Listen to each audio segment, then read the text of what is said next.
et bienvenue dans 10 minutes de mode et beauté. Aujourd'hui, je vous propose un focus sur les sourcils.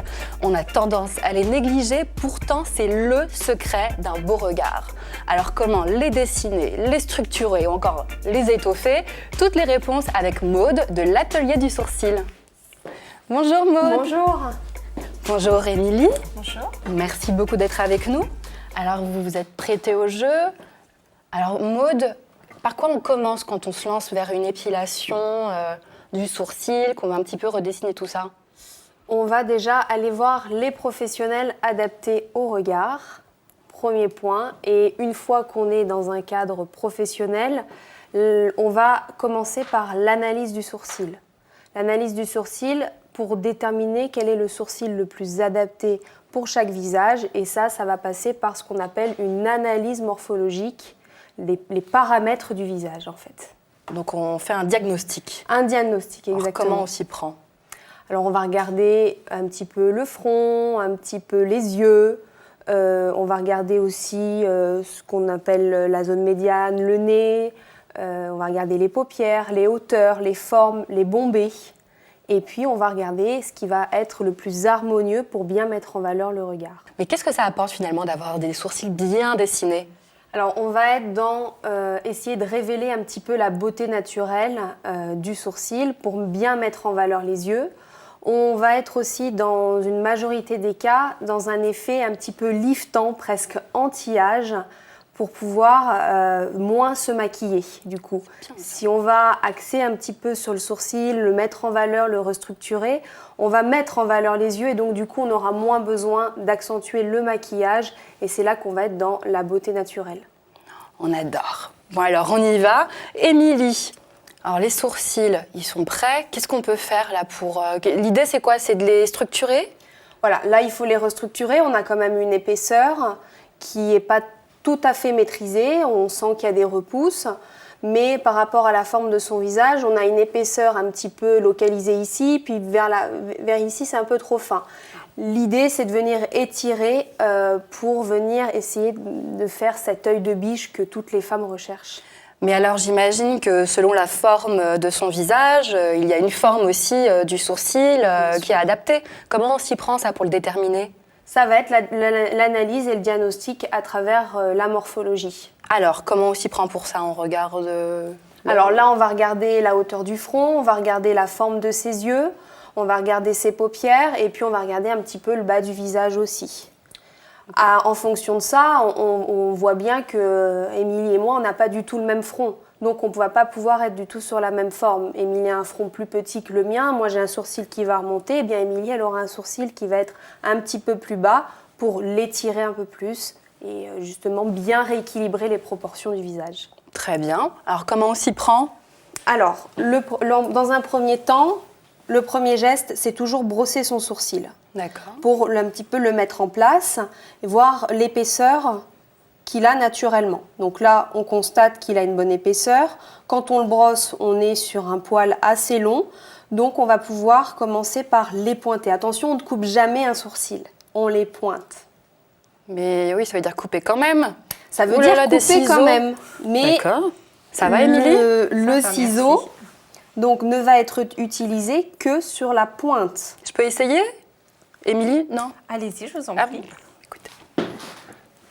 Ciseaux. Alors, comment on s'y prend? Alors là, si tu es de ce côté, ça sera plus facile de travailler ce sourcil-là. Parce que si tu viens couper, il faut... Alors, je coupe ce qui dépasse juste là, voilà, en fait. Juste les petites pointes qui dépassent. Alors, je vais peut-être pas prendre les cheveux avec, on va éviter. Alors. Maintiens ton ciseau avec l'autre main. D'accord. Voilà. Parfait. Ça va, Émilie? Ça va. Voilà. J'arrête de respirer parce que j'ai un peu peur de faire une bêtise. Et puis, juste ici, un tout petit peu. Les deux petits, là, voilà, tout les mignons? deux petits. Non, un peu moins. Voilà. Et c'est tout. On pourra y revenir pendant l'épilation. C'est ça. Ouais, faut pas trop en enlever dès le début parce que sinon, c'est trop tard. Trop tard après. Ok, je vous rends l'instrument. Et puis après, on va procéder à l'épilation. Donc, ok. évidemment, avec une pince à épiler. Et on va commencer par épiler les zones qui nous semblent les plus importantes. Donc là, chez Émilie, ça va être légèrement le dessus du sourcil dans un premier temps. Mais on touche au-dessus du sourcil? Il semblait qu'il fallait surtout pas... Alors, on va enlever, bien sûr, sur le dessus du sourcil, mais on va enlever seulement le poil et non pas le duvet. À la pince, cet outil permet d'avoir une maîtrise précise et parfaite pour n'enlever que le poil. D'accord. Ouais, parce que si on touche au duvet, ça doit monter, ça fait une ligne. Ouais. Là, le duvet vient se transformer en poil et on peut tomber dans un monosourcil. Hein. Comme Frida Kahlo, d'ailleurs. Hein. Bon. Mais bon, ça, c'est terminé. On est sur un sourcil plutôt épais et sophistiqué, c'est ça? Voilà, on est sur un sourcil épais, sophistiqué une fois bien épilé. On va tomber dans un sourcil sophistiqué. Ah oui, vous retirez quand même, hein? Ah oui, on vient... Mais alors, il n'y a pas... C'est quoi le bon geste pour retirer le poil? Alors, le bon geste, c'est venir retirer le poil dans le sens où il pousse. D'accord. C'est-à-dire que s'il pousse vers le bas, on le retire vers le bas. Là, elle a un poil qui pousse vers l'extérieur, donc j'ai un geste qui va vers l'extérieur. Un geste souple, pas saccadé, et qui vient délicatement, ce qu'on appelle déloger le poil. On va le déloger. D'accord. Et du coup, si on le casse à l'inverse, c'est pas... Ah, là, si on le casse, par contre... Alors, casser un poil, c'est quoi? C'est ne pas le retirer dans son intégralité. Oui.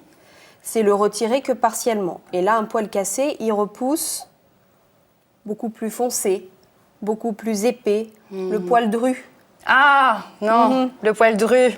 Non, on ne l'aime pas celui-ci. Le poil qu'on a envie d'enlever tout le temps quand il repousse, ça fait plein de petites pointes noires en dessous. Oh là là, oui, je vois. Voilà, je sais que vous voyez ce que c'est. Mais alors du coup, juste une question. Là, on épile parce qu'on est en train de structurer les sourcils, mais après, on peut le faire à quelle fréquence? Il faut le faire tous les jours? Tous les mois. Tous les mois? Tous les mois. Ah, pas plus? Non. Pas plus, d'accord. Plus on épile, plus on aura de poils. D'accord. Donc, avis aux traqueuses de poils, vous ne le faites pas tous les jours. Non. Non, une fois par mois, ça suffit. Et vous verrez, on constate que chez les personnes qui s'épilent de moins en moins, que ça pousse de moins en moins. En plus, ouais. Et au contraire, celles qui s'épilent régulièrement, eh bien, on a envie de les enlever tout le temps. Alors, la cire pour l'épilation, qu'est-ce que vous en pensez? Oui, mais pas sur les sourcils. Ah, pourquoi? Jamais. Bien, ce qu'on expliquait notamment sur le dessus, on va venir enlever le duvet, puisqu'on ne peut pas être précis avec la cire. Pour le dessous, on va avoir un relâchement cutané dû à cet effet un peu arraché de la cire, Ouais. cet effet de chaleur aussi. On a une peau qui est très fine en dessous, donc il ne faut absolument pas la traumatiser et venir délicatement retirer les poils un par un. Donc la cire... Non. D'accord. Alors là, on est en train de faire la fameuse ligne de sourcil, c'est ça? Exactement. Là, on est en train de lui recréer sa ligne. Donc, j'épile pas trop en dessous. Hein, Alors, ça m'a l'air pas mal du tout déjà, Émilie. Faites voir un petit peu. Ah bah oui. Oui. C'est parfait. Alors, vous voulez peut-être voir, je ne sais pas si on a un miroir. Alors, est-ce qu'il y a des solutions pour les sourcils dégarnis? Alors, les sourcils dégarnis, on a plusieurs solutions. On peut aller sur à peu près 3 solutions. Ça va être le maquillage à faire tous les jours. Alors, on pense systématiquement au crayon, mais on a plein de produits de maquillage adaptés aux sourcils.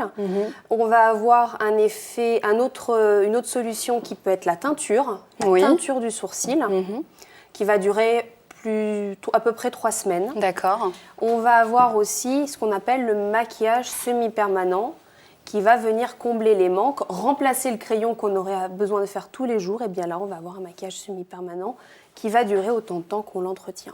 Et si on veut faire pousser ses sourcils un petit peu? Si on veut faire pousser les sourcils, on a aujourd'hui des produits qui viennent stimuler la pousse du poil, qui va étoffer et accélérer la pousse. C'est parfait, ça. Alors, sur le marché actuellement, on a plusieurs marques. On a Revitabro, qui est une marque phare dans ce domaine du sourcil.